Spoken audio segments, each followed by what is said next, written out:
Bismillahirrahmanirrahim. Assalamualaikum warahmatullahi wabarakatuh. Hai sahabat pustaka, kembali lagi di podcast Bu Dosen, podcast bedah buku ajar dosen oleh Perpustakaan Umsida. Saya Irta Fidinia yang akan menemani sebagai host di episode kali ini. Episode kali ini kita akan membedah sebuah buku berjudul Thematic Apperception Test dan Children Apperception Test. Begitu nggih Bu? Yeah, Bersama kita kali ini Ibu Dwi Nastiti MSI, seorang dosen dari Prodi Psikologi. Mari kita sapa beliau dahulu. Assalamualaikum Bu Dwi. Waalaikumsalam warahmatullahi wabarakatuh. Sehat Bu? Alhamdulillah. Langsung saja nggih Bu. Buku ini berisi apa? Monggo dijelaskan dari judulnya dulu. Mungkin saya tadi salah menyebutkan. Judulnya benar, itu salah satu tes kepribadian yang diajarkan untuk mahasiswa psikologi, Thematic Apperception Test. Jadi tes kepribadian yang mengungkap kepribadian lewat bagaimana seseorang mengapersepsi, memaknai gambar atau stimulus yang ada di kartu itu. Pakai kartu gitu? Iya, jadi tes ini dalam bentuk kartu bergambar, gambar orang dalam kehidupan sehari-hari. Jadi misal ada perempuan di pinggir sawah, di situ dia melihat sawah, atau ada ibu yang sedang memangku anaknya. Kemudian ada perempuan dewasa yang seolah-olah itu dari ruangan pekerjaan gitu ya, kemudian disapa orang dari belakang. Jadi gambar orang dalam kehidupan sehari-hari, dan mereka diminta untuk memaknai dalam bentuk cerita. Maksudnya cerita? Jadi orang yang kita beri tes TAT ini itu diminta untuk bercerita dari gambar yang diberikan. Ya, jadi kalau di situ ada gambar anak laki-laki kecil yang melihat meja, ada biola, kemudian seperti merenung, kita diminta orang yang diminta yang dites itu diminta untuk bercerita tentang gambar itu, bukan menyebutkan dia. Jadi disuruh bercerita, terserah ceritanya bagaimana, berapa paragraf, berapa kalimat, tidak ada batasannya. Yang penting bahwa ada kenapa kok cerita itu terjadi, terus nanti kira-kira akhirnya bagaimana, jadi lengkap gitu Bu. Jadi hasilnya tadi ada dari cerita tadi Bu. Ada beberapa yang diberikan karena menurut teorinya sih bahwa orang yang bercerita itu menggambarkan bagaimana apa yang ada dalam pikirannya, begitu Bu. Jadi setiap orang berbeda meskipun kartunya sama gitu. Betul sekali. Kalau yang Children Apperception Test ini Bu? Sama sebetulnya, itu derivatnya dari Apperception Test. Jadi ada yang untuk anak-anak itu Children Apperception Test, ada untuk yang dewasa itu Thematic Apperception Test. Tapi gambarnya nanti berbeda. Gambarnya gitu? Berbeda. Aslinya itu malah gambar binatang. Tapi kalau untuk anak-anak tidak untuk mengungkap kepribadian, karena kan secara teori kepribadian belum terbentuk pada anak-anak. Jadi yang diungkap itu masalah-masalah yang sering dihadapi anak-anak seusia mereka. Jadi tetap diceritakan gitu. Ya, bentuknya dalam bentuk cerita, sehingga ya memang untuk anak-anak yang belum bercerita akan kesulitan, sehingga yang testernya itu ya harus banyak menstimulasi. Gitu. Ya, usianya yang children ini usianya berapa Bu? Dari masih sebelum TK itu bisa. Sudah bisa. Cuman ya memang kemampuan berceritanya akan berbeda sampai pada misal kelas 4, kelas 5 itu masih termasuk di Children Apperception Test. Jadi kalau mahasiswa saya minta sih biar mereka hanya untuk belajar bagaimana memanfaatkan CAT ini, ya pakai testi atau subjek atau anak-anak yang sudah bisa bercerita begitu ya. Jadi sekitar SD gitu mungkin. Ya, SD. Jangan yang TK. Nanti malah banyak bertanya, kita mensugesti akhirnya begitu. Jadi kita akan tahu sebetulnya masalah apa yang sedang dialami anak-anak pada umumnya di usia mereka. Jadi misal pada saat toilet training dilatih untuk buang air kecil, buang air besar, apa yang mereka alami. Jadi di situ ada gambar ibu atau bapak sapi gitu dengan anaknya yang diceplesi gitu. Oh gitu. Nanti tergantung anaknya menceritakan seperti apa. Terus ada induk ayam dengan anak ayam, ada 4 itu di meja sambil makan. Apakah mereka iri-irian, sibling rivalry, ada persaingan antar saudara. Nah, gitu. Karena anak-anak secara teori memang lebih bisa bercerita kalau gambarnya ada itu gambar. binatang. Karena pernah dicoba juga untuk yang CAT itu dibuat gambar manusia, malah nggak terungkap masalah yang mereka bingung gitu. Enggak juga ya, mungkin karena ada figur orang itu yang akan terdistraksi dengan itu orang tuanya. Iya. Kalau anak-anak kan seperti dongeng gitu ya, gitu. Fabel. Ya, sebetulnya ada satu lagi, tapi karena ini kan hanya 1 semester 3 SKS gitu, ada lagi sebetulnya untuk orang lansia, ada namanya senior perception test, cuman tidak diberikan karena ya nggak mungkin ya 1 semester 3 materi, karena mereka itu harus tahu teori yang mendasari apa sih kok teori ini bisa gambarnya itu dalam bentuk gambar orang dalam kehidupan sehari, karena ada juga yang lainnya itu dalam bentuk gambar abstrak dan seterusnya. Kenapa kok yang ini gambarnya itu gambar orang dalam kehidupan sehari? Mereka juga harus tahu teorinya, kemudian tahu melaksanakannya, administrasi tesnya, dan tahu bagaimana menginterpretasi. Jadi itu tidak mungkin untuk diberikan. Karena ada satu lagi yang bareng itu namanya tes raw, itu tes dalam bentuk gambar abstrak gitu. Nah, 2 tes yang berbeda sekali ini harus bisa mereka kuasai dalam 1 semester, jadi nggak mungkin. Jadi lebih fokus di TAT kalau yang gambar orang tadi. Kalau yang CAT teman-teman mahasiswa diberi kesempatan tahu bagaimana memberikan tes itu, bagaimana menghadapi kesulitannya dan sebagainya itu. Berarti praktek langsung gitu Bu, iya, ke orang gitu. Masih role play dulu juga gitu ya. Iya. Kemudian sesudah itu baru bawa klien sebenarnya. Iya. Bisa pandai. Siapa target pembaca buku ini Bu? Yang paling saya kira ya mahasiswa psikologi, karena yang tahu tentang teori kepribadian, bagaimana mengungkap kepribadian secara lebih detail, saya kira ya psikologi. Iya, mahasiswa psikologi. Mengapa buku ini penting untuk mahasiswa psikologi Bu? Nah, sebetulnya saya kalau ngomong dengan teman-teman mahasiswa itu ya ngomongnya Pak, ini senjata kamu, karena seperti tes inteligensi ya sudah ada ya Bu ya di YouTube, dan orang sudah bisa melihat.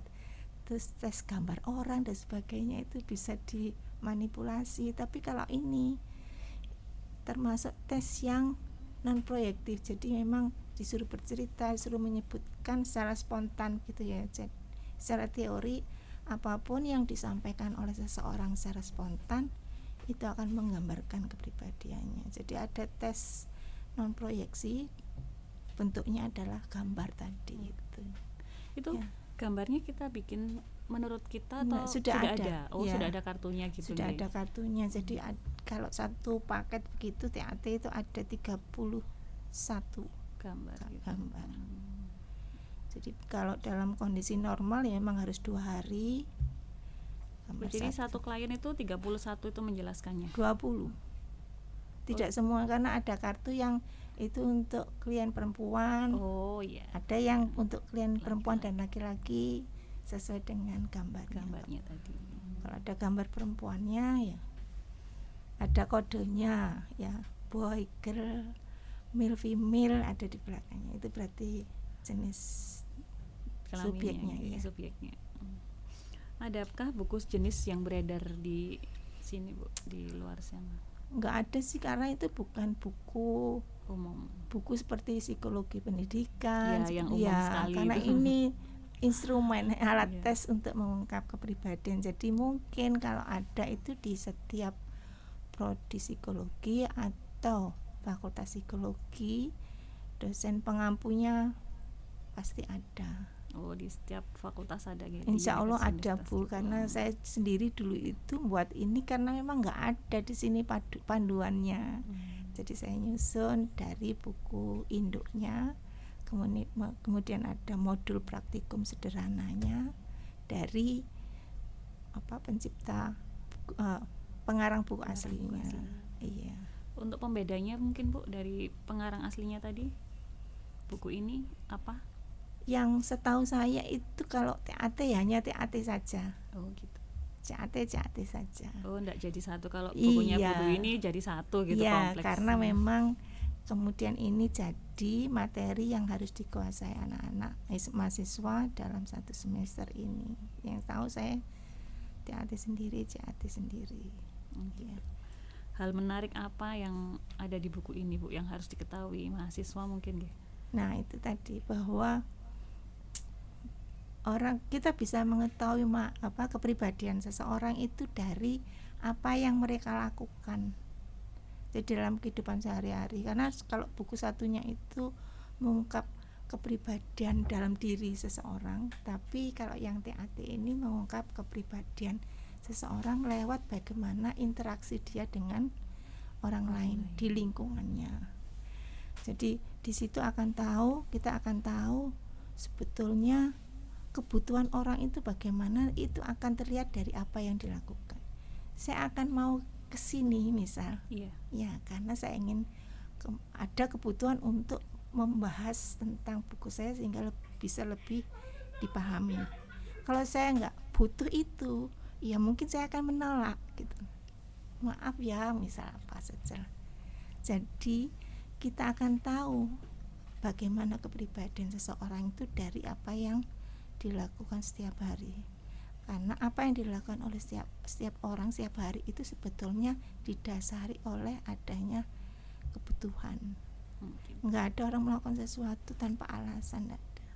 Jadi nanti di situ kita akan tahu kebutuhan apa saja sih yang dominan yang dimiliki oleh seseorang sehingga menggerakkan dia untuk melakukan sesuatu.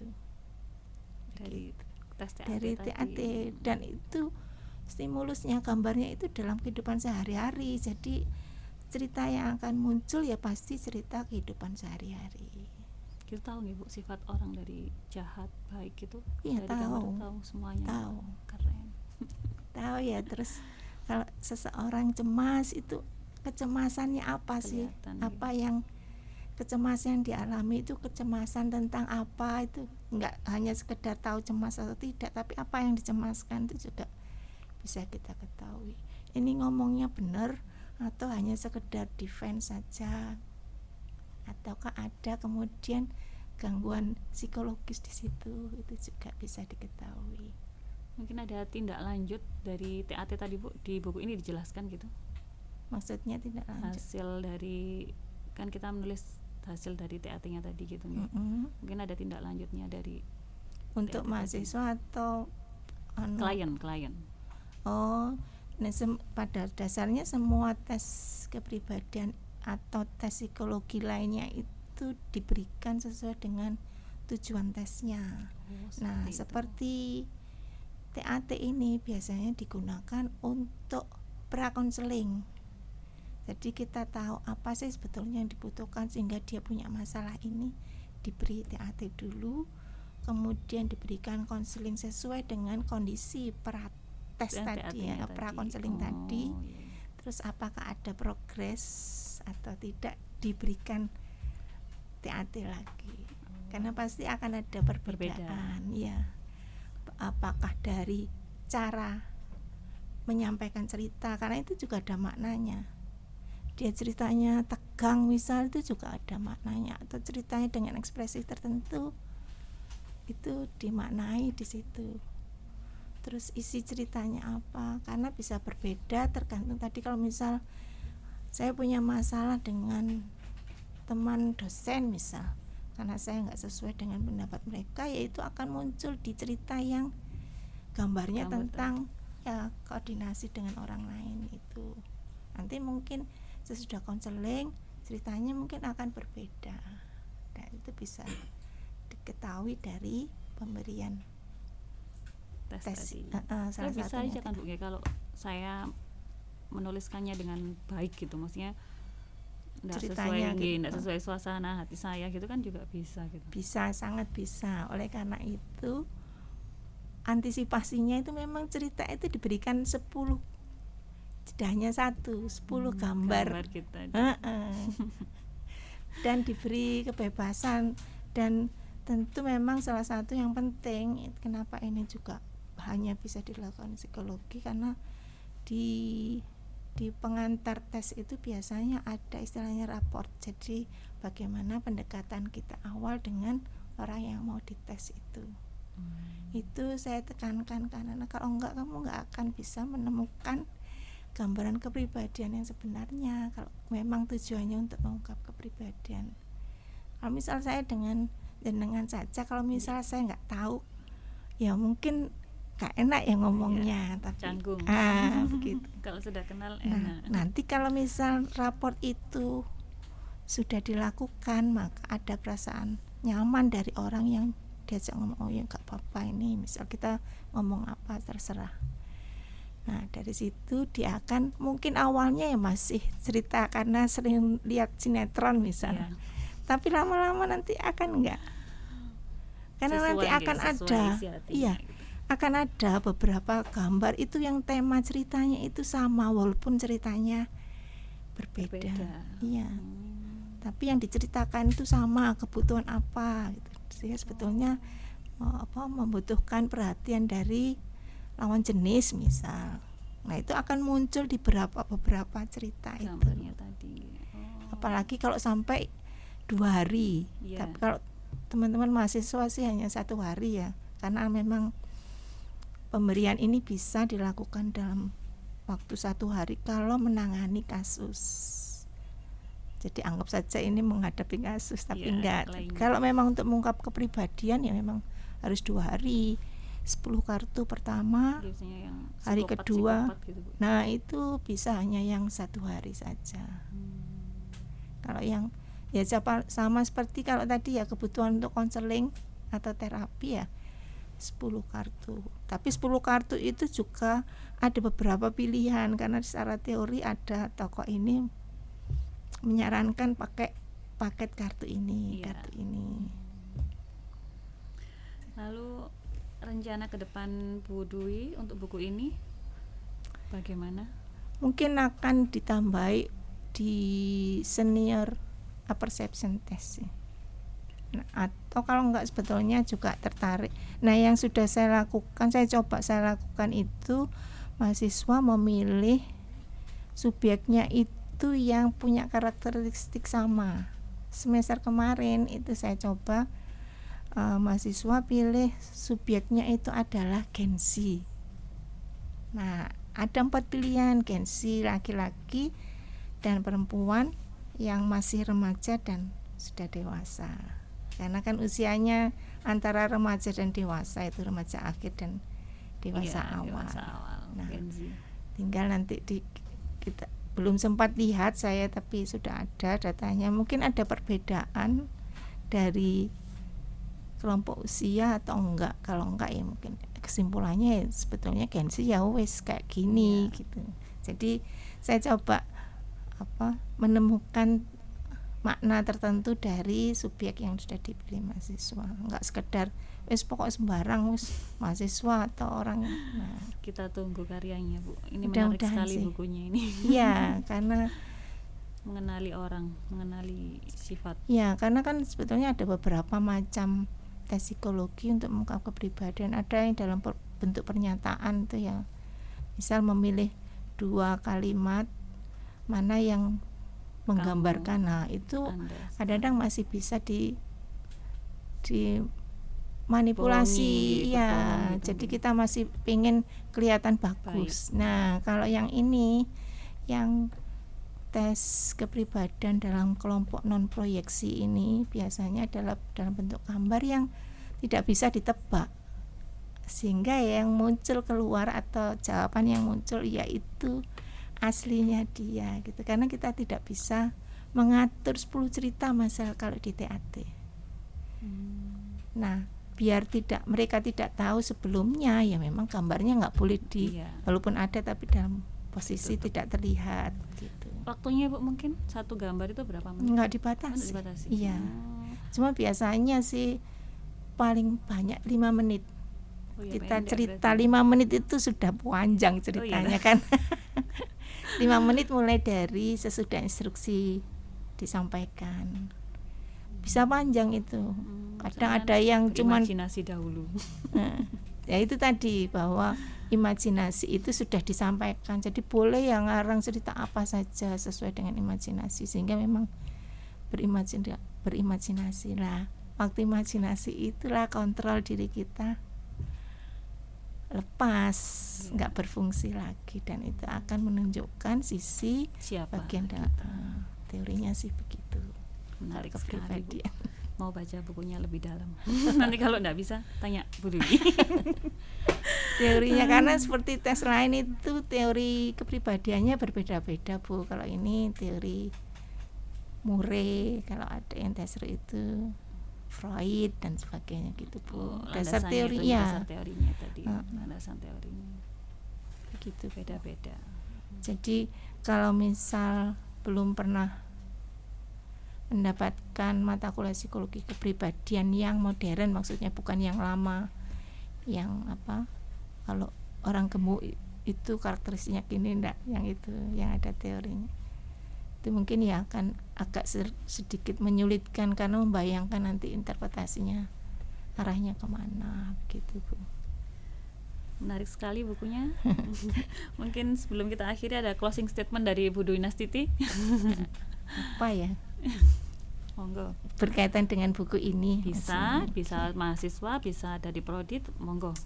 Iya, ya jadi dengan adanya buku ajar TAT, CAT, ini sih berharap bahwa mahasiswa bisa mendapatkan paket komplit tentang kepribadian menurut teori yang mendasari ini. Jadi ada paham tentang teori yang mendasari, bagaimana administrasi tesnya, sampai bagaimana menganalisis dan memanfaatkannya untuk tujuan apa. Karena memang yang isi dalam buku itu seperti itu. Karena beda sekali dengan zaman saya dulu, itu harus hanya dari dosennya saja, dosen tidak semua. Tapi setiap mahasiswa gitu kan beda Bu nggih. Maksudnya penilaiannya gitu Bu Dwi tahu kan, maksudnya si A kemampuannya, si A si B gitu, paham enggak? Tapi ada ininya, ada pakemnya di situ. Bagaimana lingkungan itu menerima dia, bagaimana mendukung kebutuhannya atau justru menghambat, itu ada kuncinya Bu untuk pedoman mereka. Kalimatnya itu kalau analisisnya ya memang akan berbeda-beda Bu, hanya 1 semester. Kalian tidak tahu bahwa ada alat yang bisa mengungkap kepribadian tanpa ditipu Bu. Nah itu Bu, ya, itu yang kayak di polisi-polisi gitu. Terima kasih banyak Bu Dwi. Sama-sama. Menarik sekali bukunya teman-teman mahasiswa, silakan dibaca di press.umsida.ac.id. Bisa juga menyaksikan di YouTube-nya perpustakaan. Kalau lebih jelasnya mending ke Bu Dwi Nastiti. Terima kasih Bu. Sama-sama. Saya akhiri. Assalamualaikum warahmatullahi wabarakatuh.